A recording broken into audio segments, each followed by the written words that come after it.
So this is a video about basic income.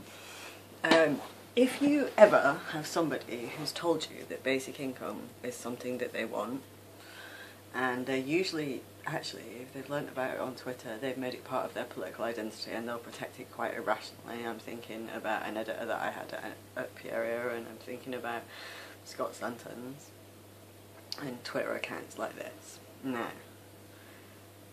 universal basic income is basically someone's way of saying, I don't really understand welfare, I don't understand this system, I don't understand what it does, I probably think we shouldn't abuse poor people anymore, and the way that we have to stop poor people being abused is by giving the middle classes money. It's a fucking nonsense. So I am a major critic. I could do like 10-20 minute videos without thinking about Beveridge and about the failures of Beveridge and about his blindness and about his misogyny and about his classism and about the way that it's reproduced through this system. Honestly, if I ever met Beveridge, he's like my bête noire. But actually, what he devised and what was then delivered by civil service institutions and what has evolved since is a very remarkable system. So this system that was built around a nuclear family model, a male breadwinner and a female carer, it adapted without question to the most significant reorganisations of family relations in history. It adapted to gender equality, the emergence of our understanding of disability. It then adapts to low wages, and it adapts to everything, and has done this organically to the point where economists are scared of the information in it because it's the things they didn't want to look at. So this institution has evolved over 70 years, quite naturally. It's about to be redefined for another cycle. The problems that are in it are largely about a belief system that's shaping it rather than the system itself, and once that's kind of moved out and the whip's moved out, it will continue to just provide a completely accurate reflection of the economy. Now, I'm going to give you, I wrote an article ages ago, which I'll post underneath. Like, basically, I'm going to give you some questions to ask somebody when they're trying to sell you basic income, and they will never, ever, ever, ever, ever get past question 2. So I want you to ask them, first of all, about housing. So at the minute, housing benefit are tied to rents in your local areas. It's tied to the local housing market, which is dramatically different all across the country. Rents in London are not the same as rents in Scotland, and you know, you can get my house is $450 a month for 3 bedrooms. That's not even going to buy you a room in London. And actually, even though housing benefit has been attacked and people within the housing benefit system have been abused, and even though it carries with it a whole bunch of stuff, it still functions. A basic income cannot do this. It's like putting in a sump floor in the economy and saying, we're going to give everybody however much. I think they're usually working about 60 quid a week, because actually managing to give 64 million people the same amount of money is not going to achieve this. So how will your UBI model accommodate rent? And they won't have an answer, because what they'll say is, oh, we'll just need another system. And then I want you to ask them about the motherhood pay penalty. So because the motherhood pay penalty is linked to the labour market and it changes constantly, you know, women earn different amounts over time, we get more equality, there are different sectors that emerge. Tax credits accommodate that naturally. These women are suffering inequality because they're doing an extra job, they're doing unpaid labour, it's impacting on their market participation. How will your universal income model accommodate the motherhood pay penalty? Oh, we'll need a second system, will we? So what about childcare? So the UK doesn't have any much state-run childcare, and in actual fact we have a childcare market. And actually our welfare system largely pays for that childcare market, because women have to get tax credit subsidies to pay childcare so that they can purchase the opportunity to outsource their care so they can go and do market activity.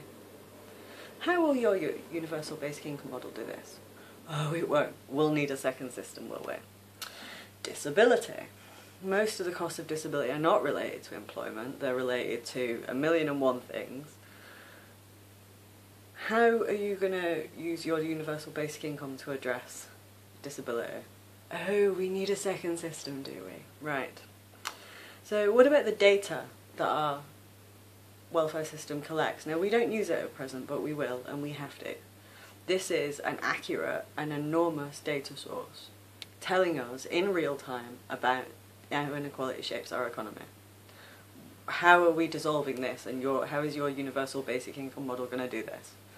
Oh, we need a second system, do we? Unemployment. How are we going to measure unemployment with your UBI? At the minute, you know, people, and it's not, well, the way that our employment service has behaved has been fucking appalling, and it's a brutal, disgusting system. In general, the best way and the most accurate measure of unemployment is that people are willing to turn up to the job centre once a fortnight to say, I'm still unemployed. This is really important. And in fact, one of the really savage, disgusting problems that we've created because of our use of our welfare system to abuse people is we haven't had the ability to measure unemployment for a good solid 7 or 8 years. In fact, it might be more nearer to a decade. We currently have no idea how much unemployment there is in this country because it's masked by shitty welfare policy. But how is your UBI model going to measure unemployment? Oh, we need a second system. Care work. Care work is a sector where it's low paid. There's not going to be the money to generate wages. Particularly childcare is low paid women paid for by low paid women. So we need our welfare system to supplement this as care becomes an important factor in our economic survival and meeting long-term economic needs. How is your UBI model going to supplement the care industry? Oh, it's not. We're going to need another system. So in order to pay for UBI at present, what you would more or less have to do is to dissolve completely all the services like social care. We can't afford that anymore. Because if you're going to basically give everybody in the country, every 64 million people, however much a week, we are going to have to dissolve every other system to pay for that. How long? What are we going to do without those systems? Oh, we need another system, do we? Yes. And then we talk about the payment levels. So far, we have been talking about 100 quid a week basic income. So if we give all the middle class, if we dissolve everything, to give the middle classes 100 quid a week, they won't mind if people need a lot more than 100 quid a week. When my daughter was in full-time daycare, like when she was in daycare Monday to Friday so that I could work, my nursery bills were 700 a month. UBI set at 100 quid a week is not going to pay my nursery bills and top up my rent and allow us to live. So who's living on this 100 quid a week? Oh, middle class dossers who are in their student phase think 100 quid a week would be nice. And we're going to pay for this by dissolving everything. So tax credits, well, we don't use our welfare system for this, although we will have to at some point. We currently subsidise many major employers with tax credits. And as we realise that we can't tax major employers, we are going to have to start using that measure to figure out how much we are subsidising them by. This is really important data. How is your UBI model doing that? Oh, we need another system. Self-employment. We have a nation of self-employed people now. We have the gig economy. We have people with fluctuating earnings, dramatically fluctuating earnings. How are we going to deal with that in your UBI model? No, we can't do that. So basically, you will never find a UBI proponent, a universal basic income proponent who can answer these questions. And what you will also find is they have no understanding that this system already does this. They have absolutely none. And then what they're asking you to do is to dissolve the entire welfare state, the whole thing, all the services, all the stuff, all the benefits that other people get. They're asking you to ignore inequality, and they want a regressive transfer of all those funds to give posh young students, who are generally the ones shouting this, some pin money in the couple of years where they're dossing before they do their well-paid jobs. And if you look at models like the one put forward by Anthony Painter or the ones put forward by the think tanks, they propose something different. They propose that basically all of a sudden net contributors to this system are the new deserving, and net takers from this system are the new undeserving. And all of a sudden, the relationship between the deserving and the undeserving is recreated, and that class identity of our middle classes is completely preserved, as is the disenfranchisement of everybody in this system. But they want everything else dissolved to pay for it. And then they'll get quite arsey with you. They'll get completely arsey with you by this point, because generally with UBI what's happened is some internet moron who's made it part of his identity on the basis of a Twitter account, and he's never had to think about any of these things. It's usually a he, but it is sometimes a she. Now, all that actually needs to happen to fix our welfare system is the very thing that universal basic income recreates, which is the power dynamic between the deserving, the undeserving, and that class identity that's at the core of the belief system that shapes our welfare economics. That needs to go so that we can start using the data that the actual system that we've got produces. That's all that needs to happen. We have to abandon the political choice to use our welfare system to remove citizenship. Period. That doesn't cost any money.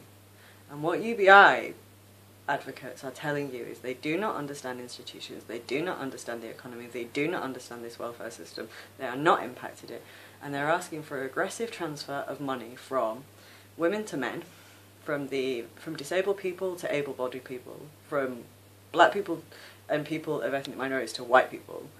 They basically want a regressive transfer of money to the middle classes, so the middle classes won't feel the need to beat up poor people. Well, I'm going to be honest with you, I think by the time the death toll from the welfare reform of the last 8 years becomes clear, I don't think we really need basic income to assure that this time. I think we can just demand it. I've got to be honest. If you meet somebody who's selling UBI to you, they're telling you that they don't understand welfare, they're telling you that they believe welfare needs to be a two-tier system with them and their identity reproduced, and that they do not give a fuck that they are asking what they're asking for.